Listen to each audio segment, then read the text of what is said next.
बाळ सारखं आजारी पडते, ताप सर्दी खोकला यासारखे विविध आजार त्याला सारखे होतात। आता अशा परिस्थितीत काय करावं हे समजत नाही। लहान बाळाला धड बोलता येत नाही आणि धड चालता येत नाही। त्याच्या आरोग्याचा पाया भरभक्कम करणं हे आपल्या आई वडिलांची जबाबदारी असते। आता बाळाच्या आरोग्याचा पाया भरभक्कम करणं म्हणजे नेमकं करायचं तरी काय, तर बाळाला योग्य वयामध्ये योग्य लस देऊन त्याचे विविध आजारापासून संरक्षण करणे हाच आपला हेतू असतो आणि तोच आपल्याला पार पाडायचा आहे। आता या व्हिडिओमध्ये 1.5 महिना, 2.5 महिने आणि 3.5 महिन्यात कोणकोणत्या लसी दिल्या जातात, कुठे दिल्या जातात, त्याचा डोस किती असणार आहे आणि कोणत्या आजारापासून संरक्षण होतं, तसेच जर एखादा डोस मिस झाला असेल तर त्या बाळाला आपण वयाच्या कोणत्या टप्प्यापर्यंत ती लस देऊ शकतो याबाबत संपूर्ण माहिती या व्हिडिओमध्ये घेणार आहोत। तर चॅनलवर नवीन असाल तर नर्सखी या यूट्यूब चॅनलला सबस्क्राईब करून घ्या आणि बेल आयकॉनला क्लिक करायला विसरू नका, जेणेकरून सर्वप्रथम व्हिडिओची लिंक तुमच्यापर्यंत पोहोचेल। चला तर वळूया व्हिडिओकडे। आता बाळ जन्मल्यानंतर म्हणजे 1.5 महिन्याचं झाल्यानंतर 1.5 महिना, 2.5 महिने आणि 3.5 महिन्यात कोणकोणत्या लसी दिल्या जातात हे आपण पाहणार आहोत। सुरुवातीला आपण बाळ 1.5 महिन्याचं झाल्यानंतर त्याला कोणकोणत्या लसी दिल्या जातात हे पाहणार आहोत। तर 1.5 महिना म्हणजे 6 आठवडे, तर 6 आठवड्यामध्ये आपल्याला एकूण 5 लसी दिल्या जातात। आता सगळ्यात पहिली लस बघूया। सगळ्यात पहिली लस आहे ओपीव्हीची म्हणजे ओरल पोलिओ व्हॅक्सिन असणार आहे। आता ही लस सगळ्यांनाच माहिती आहे, कारण टेलिव्हिजनवर एक जाहिरात येत होती, ती म्हणजे माननीय डॉक्टर अमिताभ बच्चन सरांची 2 बूंद जिंदगी के। आता ही ऍड सगळ्यांना माहिती आहे आणि ते फेमस असल्यामुळे ही ऍडही फेमस आहे। तर आपण बघूया तोच डोस म्हणजे ओपीव्ही ओरल पोलिओ व्हॅक्सिन हा तोंडावाटे दिला जातो। 2 थेंब पाजल्या जातात। त्याची पद्धत कोणती असणार आहे तर ती तोंडावाटे असणार आहे। आणि समजा बाळाला जर 1.5 महिना, 2.5 महिने आणि 3.5 महिन्यात हा डोस दिला गेला नसेल तर आपण वयाच्या 5 वर्षापर्यंत ही लस आपण बाळाला देऊ शकतो। आता दुसरी लस असणार आहे रोटाव्हायरस। आता रोटाव्हायरस ही लस संडास आणि उलटी यापासून संरक्षण व्हावं बाळाचं, त्यासाठी आपण देतो। आता ही लस कोणत्या पद्धतीने दिली जाते तर ही पण लस तोंडावाटे दिली जाते। फक्त ओपीव्ही आणि रोटाव्हायरस यामध्ये फक्त डोसचा फरक आहे। ओपीव्ही मध्ये 2 थेंब असतात आणि रोटाव्हायरस मध्ये 2 ml असा डोस दिला जातो। रूट एकच असतो, तोंडावाटेच पाजल्या जाते। आणि बाळ जर समजा 1.5 महिना, 3.5 महिना आणि 2.5 महिन्यामध्ये जर ही लस दिल्या गेली नसेल तर वयाच्या 1 वर्षापर्यंत आपण बाळाला कधीही ही लस देऊ शकतो। त्यानंतर तिसरी लस असणार आहे आयपीव्ही। आयपीव्ही म्हणजे इंजेक्टेबल पोलिओ व्हॅक्सिन। आता हे हाताच्या उजव्या दंडावर त्वचेच्या वरच्या थरामध्ये दिलं जातं। त्वचेच्या वरच्या थरामध्ये दिला गेला असल्यामुळे आपण त्याला 0.1 ml चा डोस देतो। आता त्वचेच्या थरामध्ये म्हणजे रूट काय असणार आहे इंट्राडर्मल। तर इंट्राडर्मल हा रूट असणार आहे। बाळाला जर 1.5 महिना, 2.5 महिने आणि 3.5 महिन्यामध्ये ही लस दिली गेली नसेल तर ही पण लस आपण बाळ 1 वर्षाचं होईपर्यंत ही लस कधीही देऊ शकतो। आता तिसरी लस असणार आहे पीसीव्हीची। पीसीव्ही म्हणजेच निमोकोकल कॉन्जुगेट व्हॅक्सिन। आता ही व्हॅक्सिन बाळाचं निमोनिया आणि मेंदूचे जे इन्फेक्शन होतं त्यापासून संरक्षण केला जावं, त्यासाठी आपण पीसीव्हीची लस दिला जातो। तर पीसीव्हीची लस कुठे दिली जाते तर पीसीव्हीची लस ही उजव्या मांडीच्या मध्यभागी बाहेरील बाजूस आयएम या रूटनुसार दिली जाते। याचा डोस किती असणार आहे तो डोस असणार आहे 0.5 ml आयएम दिली जाते, म्हणजे इंट्रामस्क्युलर दिली जाते। तर बाळालाही 2.5 महिने, 1.5 महिना आणि 3.5 महिने या महिन्यामध्ये ही लस जर दिली गेली नसेल तर ती लस कधी देऊ शकतो तर आपण ही पण लस बाळ 1 वर्षाचं होईपर्यंत लस देऊ शकतो। नंतर असणार आहे पेंटाव्हॅलंट। पेंटाव्हॅलंट ही सगळ्यात हार्ड व्हॅक्सिन आहे। आता हार्ड व्हॅक्सिन काय आहे तर 5000चं कॉम्बिनेशन असणार आहे या व्हॅक्सिन मध्ये, म्हणजे घटसर्प, डांग्या खोकला, टिटॅनस आणि मेंदूज्वर आणि हिप्रो आणि हिपॅटायटिस बी। यामध्ये 5000चं व्हॅक्सिन असल्यामुळे ही थोडीशी हार्ड असणार आहे आणि टी व्हॅक्सिन पण आहे। तर याचा डोस असणार आहे 0.5 ml। आता बघा पीसीव्ही आणि पेंटा याचा डोस आपला हा सारखाच असणार आहे 0.5 ml। रूट पण सारखाच असणार आहे। आपण पीसीव्ही पण आयएम देतो आणि पेंटा पण आयएम देतो, म्हणजे इंट्रामस्क्युलर। फक्त देण्याची साईट वेगळी असणार आहे। पीसीव्ही हे आपण उजव्या मांडीच्या मध्यभागी बाहेरील बाजूस आयएम देतो, तसेच पेंटा हा डाव्या मांडीच्या मध्यभागी बाहेरील बाजूस आयएम दिला जातो। तर हा कधीपर्यंत देऊ शकतो? तर बाळ समजा 1.5 महिन्यात आलं असेल तर देऊ शकतो, आणि 2.5 महिन्याचा चुकला असेल तर 3.5 महिन्यामध्ये 2.5 महिन्याचा डोस देऊ शकतो. मग 1 महिन्याच्या अंतराने परत त्याचा 3रा डोस आपण कंप्लीट करू शकतो.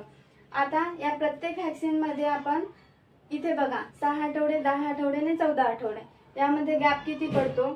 तर 1 महिन्याचा गॅप पडतो, म्हणजेच 4 वीक. 4 वीकचा हा गॅप पडतो. त्याच्यामुळे प्रत्येक व्हॅक्सिनमध्ये 1 महिन्याचं अंतर असणार आहे. तर आपण ही पेंटाव्हॅलेंट लस कधीपर्यंत देऊ शकतो? ही पण लस बाळ 1 वर्षाचं होईपर्यंत बाळाला आपण ही लस देऊ शकतो. आता ही झाली 1.5 महिन्याचा डोस.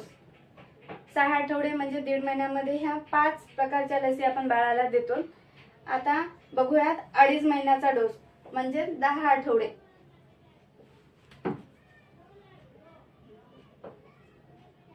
आता 2.5 महिन्यामध्ये आता मी तुम्हाला सुरुवातीला पण सांगितले, या लसीमध्ये 1 महिन्याचाच अंतर असलं पाहिजे. पण याच्यामध्ये एक फॅक्ट आहे.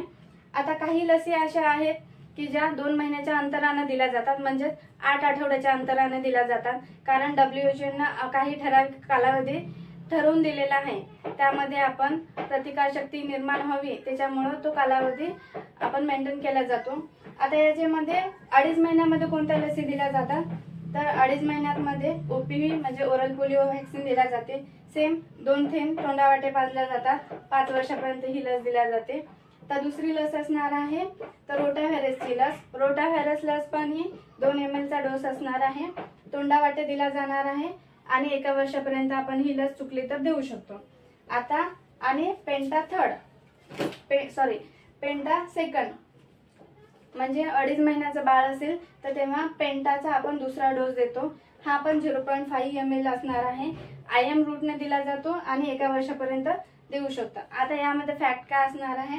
IPV आणि PCV ह्या 2 व्हॅक्सिन ज्या आहेत तर यामध्ये 8 आठवडे म्हणजे 2 महिन्याचं अंतर असणं गरजेचं आहे.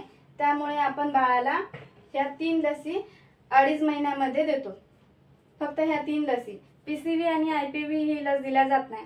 आता मग नंतर 2रा डोस PCV आणि IPV चा द्यायचा कसा, हा प्रश्न निर्माण होतो. आता हा डोस झाला आपला 2.5 महिन्याचा. आता आपण बघणार आहोत 3.5 महिन्याचा डोस म्हणजे 14 आठवडे.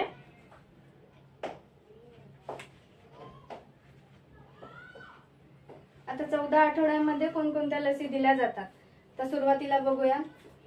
OPV ची लस आपण 1.5 महिन्यात दिली, 2.5 महिन्यात दिली. आता रिपीट आपण 3.5 महिन्यामध्ये पण देणार आहोत. सेम रूट सेमच असणार आहे. तोंडावाटे दिला जाणार आहे. डोस पण सेमच असणार आहे. 2 थेंबच पाजल्या जाणार आहेत आणि चुकली तर 5 वर्षापर्यंत देऊ शकतो. तर दुसरी व्हॅक्सिन असणार आहे रोटाव्हायरसची. 2 ml पाजला जाणार आहे. तोंडावाटेच दिला जाणार आहे आणि 1 वर्षापर्यंत ही लस देऊ शकतो. आता 2.5 महिन्याच्या डोस मध्ये आपण IPV आणि PCV हे डोस दिले नव्हते. आता त्याचा IPV आणि PCV चा 2रा डोस म्हणजे 8 आठवड्यानंतर. तर 3.5 महिन्यामध्ये आपला हा डोस येतो. तर 3.5 महिन्यामध्ये आपल्याला परत IPV चा 2रा डोस द्यायचा आहे. तर हा 2रा डोस रूट सेमच असणार आहे. उजव्या दंडात दिला जाणार आहे. त्वचे खाली दिला जाणार आहे. 0.1 ml डोस असणार आहे. इंट्राडर्मलच दिला जाणार आहे आणि चुकला तर 1 वर्षापर्यंत आपण देऊ शकतो. आता चौथी व्हॅक्सिन असणार आहे ती PCV ची. आता PCV ची व्हॅक्सिन IPV आणि PCV 8 आठवड्यानंतर देतो. तर आपण याचा 2रा डोस PCV चा आपण 3.5 महिन्यात देणार आहोत. 0.5 ml सेम डोस असणार आहे. उजव्या मांडीत दिला जाणार आहे IM पद्धतीने आणि चुकली तर 1 वर्षापर्यंत आपण देऊ शकतो. आणि हा तिसरा डोस म्हणजे पेंटाव्हॅलेंटचा आपण पेंटा फर्स्ट म्हणजे 1.5 महिन्यामध्ये जो डोस दिलेला आहे, 2nd महिन्यामध्ये पण आपण दिलेला आहे आणि 3.5 महिन्यामध्ये पण आपण हा डोस रुटीन देणार आहोत. आता यामध्ये फक्त फरक काय पडणार आहे? PCV आणि IPV या 2 लसीमध्ये 8 आठवड्याचं अंतर ठेवायचं आहे. आता चुकली असेल समजा 1.5 महिन्यामध्ये डोस दिला गेला असेल, कारण पेंटा फर्स्ट म्हणजे 1.5 महिन्यात PCV ची लस अवेलेबल नसेल आणि तो डोस आपण पेंटा सेकंड सोबत दिला गेला असेल तर पेंटा थर्डला तो डोस द्यायचा नाही. म्हणजे PCV चा सेकंड डोस पेंटा थर्ड सोबत येणार नाही. 3.5 महिन्यामध्ये हा डोस दिला जाणार नाही. तर आपल्याला 1 महिना उशिरा हा डोस द्यायचा आहे. 1 महिना उशिरा म्हणजे बाळाला अजून 4 आठवडे पुढे बोलून त्याला आपल्याला PCV चा दुसरा डोस लावायचा आहे. तर या पद्धतीने 6 आठवडे, 14 आठवडे आणि 10 आठवड्यात त्या लसी आपण बाळाला देऊ शकतो. जर तुम्हाला यामध्ये काही अडचण वाटत असेल तर मला व्हिडिओमध्ये कमेंट करून सांगा. मी त्याचं उत्तर देण्याचा प्रयत्न करेन. आणि तुम्हाला व्हिडिओ आवडला असेल तर लाईक करा, सबस्क्राईब करा. आणि 9 ते 12 महिन्याच्या दरम्यान कोणत्या लसी दिल्या जातात आणि कोणत्या आजारासाठी दिल्या जातात हा व्हिडिओ तुम्हाला पाहायचा असेल तर पुढच्या व्हिडिओमध्ये परत भेटा.